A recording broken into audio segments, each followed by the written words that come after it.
Not good, but it's fun. গত সপ্তাহে আমরা পিনাকি দাদার ভিডিও নিয়ে চুলচেরা বিশ্লেষণ করার পরে আজকে আবার আরেকটা ভিডিও। আমি হ্যাঁ, রনি, আর আমার সাথে আছে আমার বন্ধু সুমন। সুমন, শুরু করা যাক আজকের ভিডিও। আজকে আমরা একটা মিডিয়া জগতের একজন উম, শামীম হোসেন, যার ভিডিও রিসেন্টলি সেমি ভাইরাল হয়েছে।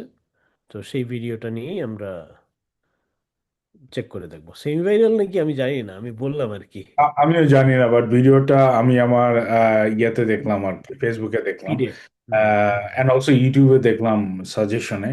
হুম। তো আমার মনে হয় এই ভিডিওটা নিয়ে একটা ভিডিও বানানো উচিত আমাদের। আপনারা হচ্ছেন বান্দা, আপনারা হচ্ছেন মুসলিম, আপনারা আমার কাজ দিবেন বাস। কিছু শিল্পী আমাকে একদম ধ্বংসের মুখে পড়াই দিচ্ছে। প্রত্যেক মাসে আজ ৮০,০০০ টাকা খরচা ঢাকা শহরের মতন একটা জায়গায় থাকতে।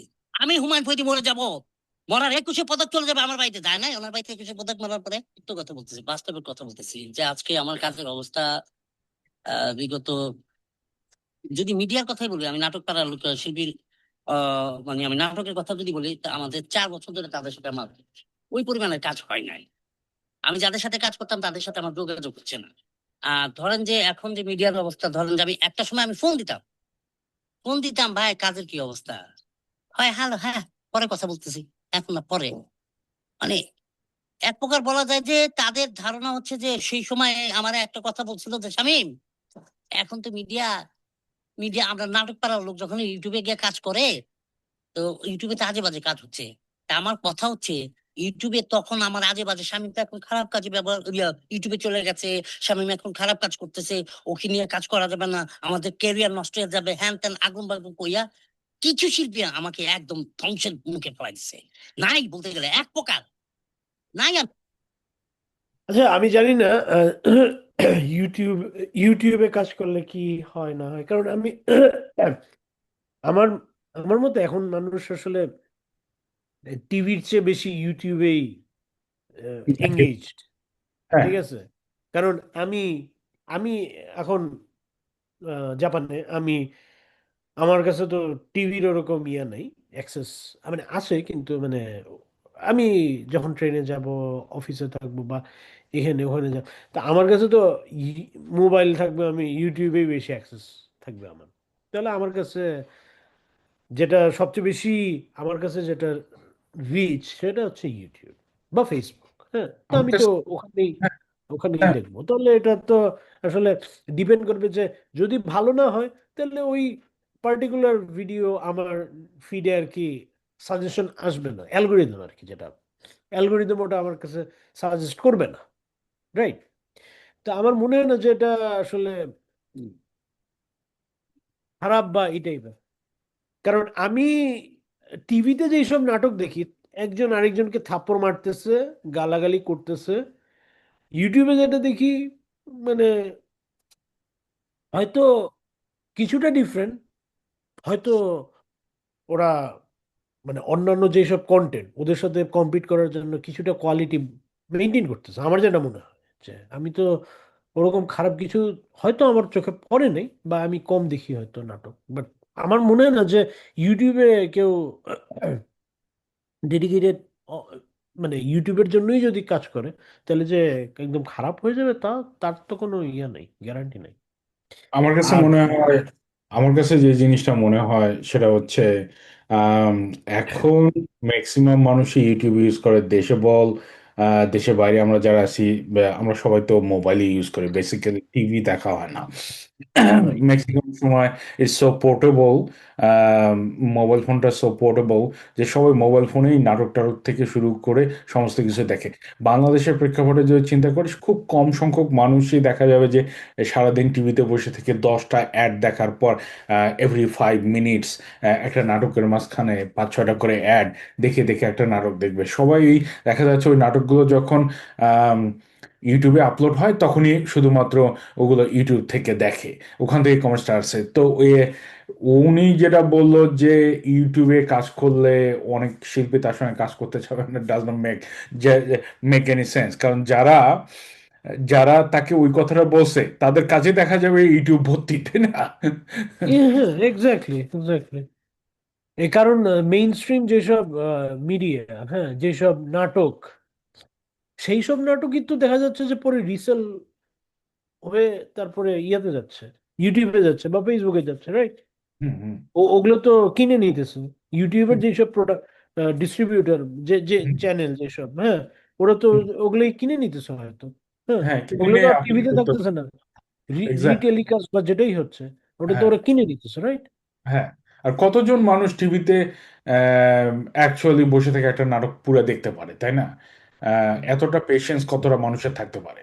আমার রাইট, মনে এখন হয় মানুষ আহ, হ্যাঁ, এখন মানুষের মেন্টালিটি খুব চেঞ্জ হয়েছে। এখন উনি কত সালের কথা বলতেছেন আমি জানি না, তখন কি সিচুয়েশন ছিল এটাও জানি না। তারপরও আচ্ছা, দেখা যাক, রেস্ট অফ দ্য ভিডিও না দেখলে আসলে বোঝা যাবে না উনি কি বলতে যাচ্ছে। হুম। মিডিয়া তো আমাদের ওই জায়গায়, আরে ভাই আমার কেউ বলতে পারবেন বুকে হাত দিয়ে যে শামীমের একটা খারাপ ভিডিও দেখছি? কেউ বলতে পারবেন ইউটিউবে? কেউ দেখাইতে পারবেন? পারবেন না। নাই, আমি ওই ধরনের কাজ করি না। আচ্ছা, এটা একটা মানে দ্ব্যর্থহীন ভাবে, একদম মানে উইদাউট এনি ডাউট, সে নিজের কাজ নিয়ে, মানে কেউ তো নিজের কাজ নিয়ে খারাপ কথা বলতে চায় না।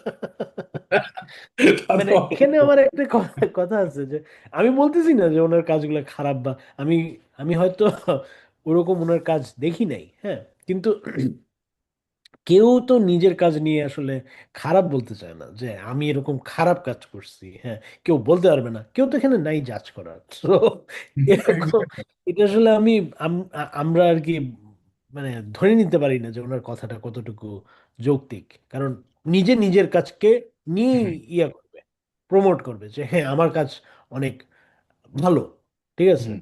এটাই তো বলতে চাচ্ছেন।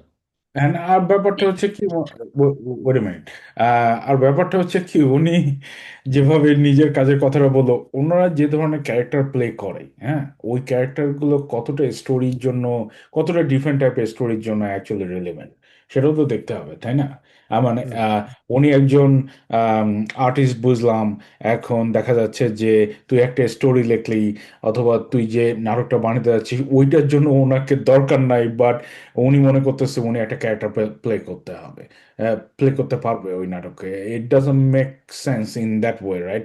এটা তো স্টোরি বেসড হওয়ার কথা, তাই না? Right. ক্যারেক্টারগুলো কে কাকে কোথায় চয়েস করবে না করবে। আচ্ছা, দেখি রেস্ট অফ দ্য ভিডিও দেখি। হুম, আমি পারলে আরো ওই ধরনের কাজের থেকে দূরে থাকি, এবং কেউ যদি করে থাকে তাদেরকে আমি দূরে থাকতে বলে, এটারও আমার অনেক কিছু আছে।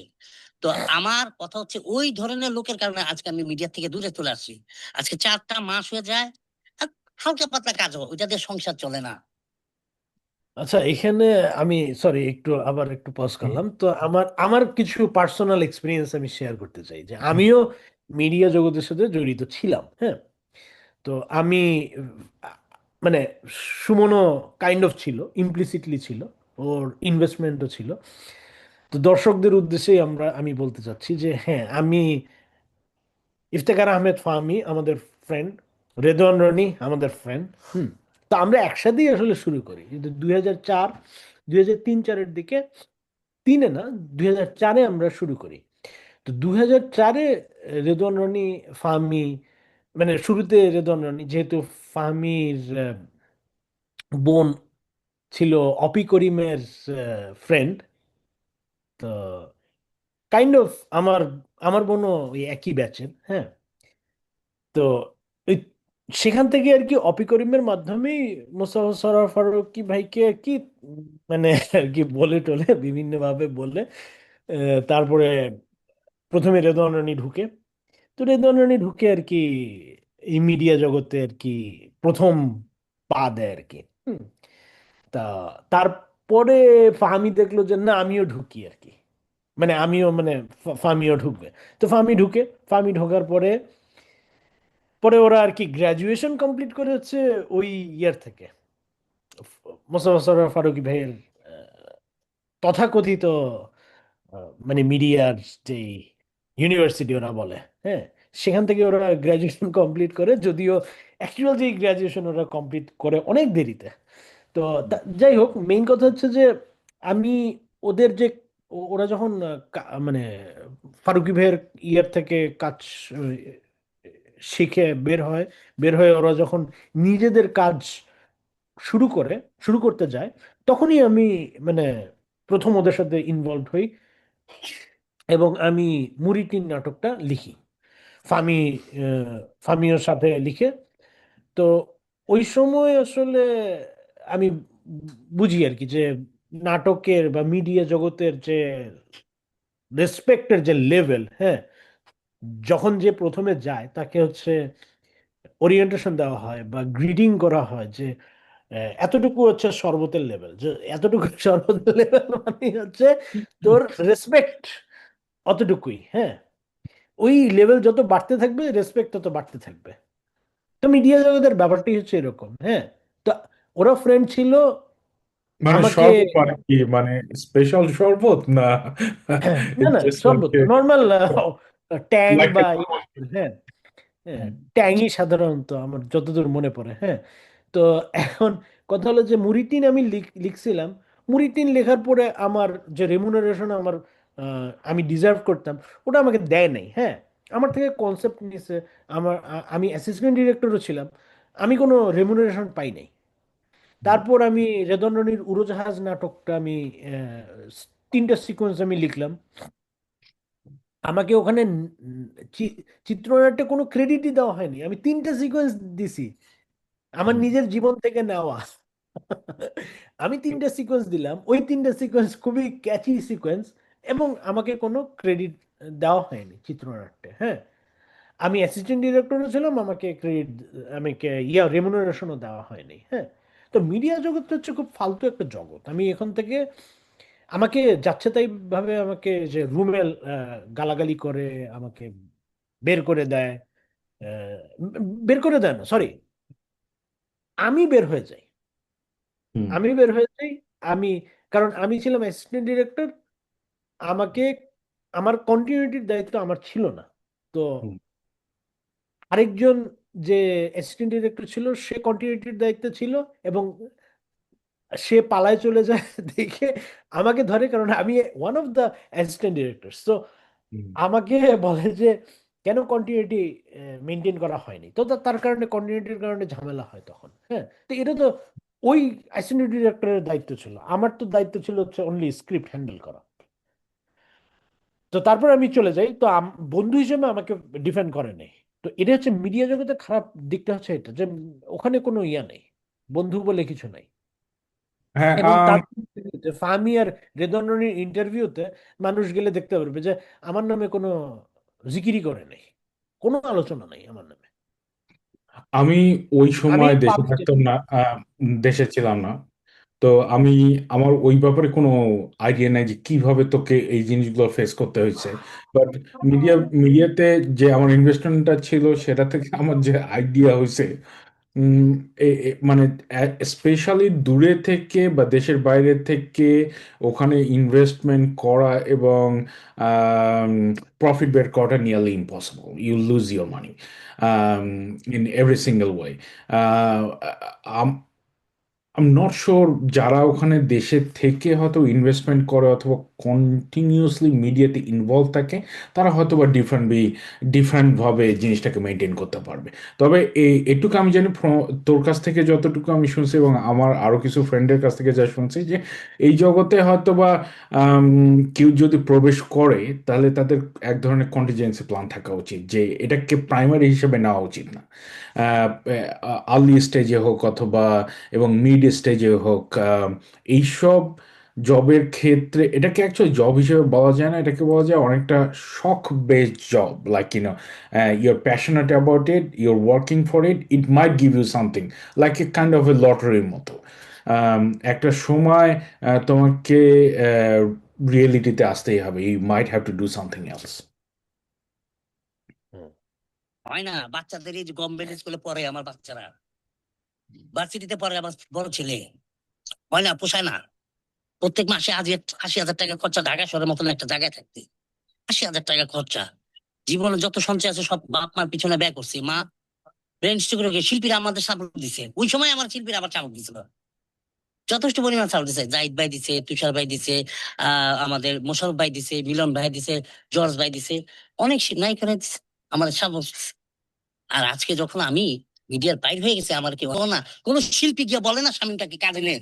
আমি শিল্পী সমিতির যে রিমুনেশন দিতে হয় বছরে 2,000 টাকা, 4 বছর ধরে আমি দেই না। কই, আমার তো জিজ্ঞেস করে না স্বামী কি অবস্থা, তুই টাকা দেশ না কেন, কি অবস্থা, কাজ কাম নাই, বেকার, সমস্যা কোনো, আয় সমাধান করার ব্যবস্থা করি। একটা বারে বারে কেউ আমার ফোন যায় না, জিজ্ঞেস করে না। সঠিক মাত্রার কার্বন কম্বিনেশন আমি যদি ধরে রিক্সা চালাই, শিল্পী। আমি যদি বাদাম বেচি, শিল্পী। আমি যদি কাঁচামালের ব্যবসা করি, শিল্পী। আমি যদি কাপড়ের ব্যবসা করি, শিল্পী। কিসে শিল্পীর ইজ্জত চলে যাবে, আর শিল্পী সম্মান রক্ষা করতে দেয়া আমার পরিবার, আমার বাচ্চারা না খাওয়া দিছে। কিসের শিল্পী? শিল্পী তো শিল্পীরা দেয় না। এই যে সবচেয়ে সব জায়গায় দেয়া দেখেন। শিল্পী তো শিল্পীকে দেখবে না।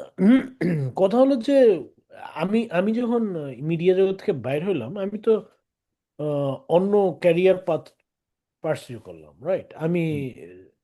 আমি আমার গ্র্যাজুয়েশন কমপ্লিট করলাম, তখন কমপ্লিট করে আমি সৌদি আরবে চলে গেলাম, আমি সফটওয়্যার ইঞ্জিনিয়ার হয়ে গেলাম। তো সেখান থেকেই আমার পাথ চেঞ্জ হয়ে গেল। ডিফারেন্ট এটা পাথওয়েজ। তো এটাতে কি, মানে এটা তো আমার জন্য, মানে আমি তো বলতেছি না যে রিক্সা রিক্সা চালানো তো এটা খারাপ কি। যদি রিক্সা চালায় যদি নিজের জীবিকা নির্বাহ করার জন্য যদি আহ, রিক্সা চালাইতে হয় বা অন্য কোনো কায়িক শ্রম করা লাগে, খারাপ কি? কেউ এক্স্যাক্টলি। আমাকে যদি বলে যে এই রিক্সা চালাইতেছে, হ্যাঁ, আমি চালাইতেছি, আমার ব্যাপার, হুম আমার লাইফ, হুম। তুমি তোমার লাইফ নিয়ে থাকো। না, যদি আমি আরেকজনের কথা নিয়ে কেউ পড়ে থাকে, তাহলে তো এটা নিয়ে আসলে বলার কিছু নেই। তাহলে তাহলে আরেকজনের দিকে হাত পাতবে, ভিক্ষা করবে। আমি এই ব্যাপারটা নিয়ে ভিডিওটা শেষের দিকে এসে আমার কমেন্টটা দিচ্ছি। আহ, এখন আমি দিতে চাইতেছি না, কারণ ভিডিওটা অনেক লেন্দি হয়ে যাবে। অ্যাট দ্য লাস্ট মোমেন্টে I want to. Hmm, okay okay. আর এটিএম নামে একটা কথা বলছিল, আমাদের জন্মটা বাংলাদেশ হয়েছে, এটি ঠিক আছে, যুদ্ধ করে দেশ স্বাধীন করছে, সব ঠিক আছে। আমরা শিল্পী হিসাবে যখন জন্ম হয়েছি, এই দেশে কেন জন্ম হইলাম? তোর জন্ম হইলো কেন এই দেশে? আমারও ঘর। তোর যদি ইন্ডিয়াতে হইতো না, বিএমডাব্লিউ গাড়ি থাকতো, মার্সিডিজ ব্র্যান্ডের গাড়ি থাকতো, 10 তলা বাড়ি থাকতো, তোর এই জায়গায় তোকে সম্মান দেওয়ার মতন, আমাদের সম্মান দেওয়ার মতন কেউ নাই। আমি হুমায়ুন ফরিদি মরে যাবো, মরার 21শে পদক চলে যাবে আমার বাড়িতে, যায় নাই? ওনার বাড়িতে 21শে পদক মরার পরে গেছে। তো এই জায়গায় ফরিদি ভাইয়ের মতন একটা মানুষ, যার সাথে আমি অভিনয় করছি, আল্লাহ তাকে আমার তৌফিক করছে, সব শ্রেণীর শিল্পীর সাথে আমার অভিনয় করে, তার মতন মানুষ সম্মান পায় নাই, পাইছে মরার পরে গিয়ে ইজ্জত পাইছে। মানে কিভাবে দিন কাটে আপনার? এখন হচ্ছে, এখন এক প্রকার বলা যায় যে সঞ্চয়টা তেমন নাই। মা ছিল ব্রেন স্ট্রোক রোগী, যে বললাম, যেটা শিল্পীর আমাকে সাপোর্ট দিছে। বাবা ক্যান্সারের রোগ ছিল, ব্রেন ক্যান্সার। আমার বাপের এই ছোটবেলা আমি দেখতাম যে কান কুচাইতো সে, এটা ব্যাপারটা বলতে না, ওই কান কুচাইতে কুচাইতে এটা পাইকা গেছিল, পাইকা যাওয়ার পরে আস্তে আস্তে এটা অনেক দূর আগে গেছিল, এই জায়গায় তার ক্যান্সার হয়েছে। তো জীবনে যা সঞ্চয় ছিল আস্তে আস্তে ওইটার পিছনে ব্যয় করলাম, যদি বাঁচানো যায়, যদি সুস্থতা আনা যায়। এক প্রকার বলা যায় যে আমি লোনের উপরে টাকা আনতে হয়েছে, আমার এমন অবস্থা হয়েছে, আমার পোলাপাইনের ডিপোজিট টিপোজিট ভাঙ্গা। এখন ওই অবস্থায় লোন টোন ক্লিয়ার করতেছি, এখনো কিছু লোনের মধ্যে আছি। আর এখন যেটা করতেছি যে আমার চলতেছে হলো, বিগত 2 মাস আমি খুব বাজে অবস্থায় চলতেছিলাম। এই মাসে হয়তো ইটা আমার কেমন যাবেন যায় না, আমি আল্লাহর কাছে বলবো যে আমার অন্তত আমার সন্তানের মুখের জন্য আমি যদি কোনো কাজ আসে, আমি এই মাসে কাজ করবো, ঈদের পর বা এই মাসে যেভাবে হোক আমার একটা কাজ দরকার হবে না। এই জন্য কাজের কথা বলছি, আমার কাজ দরকার, আমার টাকা লাগবে না, আমার কোনো সাহায্য চাই না, আমার কাজের সাহায্য চাই। সাহায্য যদি চাইতে হয় আমার বাবার কাছে চাইবো, আমার আল্লাহর কাছে চাবো, আমার কাছে চাবো। আপনার হচ্ছেন বান্দা, আপনার হচ্ছেন মুসলিম, আপনি আমার কাজ দিবেন, বাস শেষ। টাকা চাই আই না থিঙ্ক আমার আইভ সাথে। Seen enough. টাকায় পেট ভরবো। অনেক কিছু বলবি, আমার এখানে অ্যাকচুয়ালি অনেক কিছু বলার আছে। হ্যাঁ, বল বল বল। আমি যেটা বলতে চাই, উনি অনেক কাজকে ছোট করে দেখতেছে। উনি শিল্পী হয়ে তো কেউ জন্মায় না, ওকে? এটা তার একটা রাইট। চয়েস যে সে মিডিয়াতে কাজ করতে চায়। উনি যেভাবে রাইট। বলতেছে যে উনি যদি রিক্সা চালায় অথবা কাপড়ের দোকান দেয় অথবা খাবারের দোকান দেয়, তাহলে শিল্পীদের বাণিজ্য চলে যাবে। Who cares man? It's your family, you have to maintain, it's right. Your life, you have to maintain. তুমি যদি এখন সব কাজকে এত ছোট করে দেখো, and you are actually asking handouts from people, তাই না? এবং রাইট কাজ রাইট দেওয়াটাও তো তুমি এক ধরনের হ্যান্ডআউটস এর মতো করেই বেগিং করতেছো। তো এ- এটাকে কোনোভাবে অ্যাকচুয়ালি অ্যাকসেপ্ট করে নেওয়া যায় না। ওনার যেটা করা উচিত ছিল সেটা হচ্ছে, বুঝলাম ওনার ফ্যামিলিতে অনেক কিছু হয়েছে, ওনার মার অসুখ ছিল, ওনার বাবার ক্যান্সার ছিল, উনি ওখানে অনেক ইনভেস্টমেন্ট করছে, but in the meantime সে অন্য কোনো জবও করতে পারতো, অথবা অন্য কোনো কাজও করতে পারতো, অন্য কোনো ব্যবসাও করতে পারতো। ব্যবসা করলে তো ওনার ইজ্জত মারা যেত না, তাই না? ওনার কাউকে কারোর কাছ থেকে বেগিংও করতে হতো না। উনি যেটা চাচ্ছে যে উনি বাসায় বসে থাকবে, কেউ একজন যে তাকে জব দিবে, ভাই আসেন আমার এখানে কাজ করেন। What the hell is this? এটা আসলে ওনার মানসিকতা সমস্যা। কিছু লেজি পিপল তাদের লেজিনেসকে ডিফেন্ড করার জন্য তারা অনেক সময় যে কাজটা করে সেটা হচ্ছে তারা কোনো প্ল্যান রাখে না তাদের জীবনে, যে আমার যদি এটা ফেল করে আমার কন্টিজেন্সি প্ল্যান হচ্ছে আমি বিজনেস করবো অথবা অন্য কিছু করব, তখন তারা ওই জিনিসটাকে ডিফেন্ড করার জন্য অন্যকে দোষারোপ করার চেষ্টা করে। উনি ঠিক ওই জিনিসটাই করতেছে। তো আমার মনে হয় না আমার কোনো সিম্প্যাথি আছে এই ব্যাপারে। He should work hard. Okay, কোনো নো ম্যাটার সিম্পাথি হোয়াট নেই। Ever the job it is. ব্যবসা কর বা ফুটপাতে ওখানে উম, উনি খাবারের দোকান দিতে পারে, ওনার একটা প্ল্যাটফর্ম আছে, উনি তো ইউটিউবেও ভিডিও বানাইতে পারে, তাই না? রাইট ইউটিউবেও রাইট রাইট ভিডিও বানাইতে পারে, শর্ট ভিডিও এখন তো বানাইতে পারে, শর্ট এখন নাটক তো বানাইতে পারে, সেটাও হ্যাঁ করবে না। অ্যান্ড ইউ আর হ্যাঁ asking for why not everyone is helping him, what that. এখানে আমার একটা কথা আছে।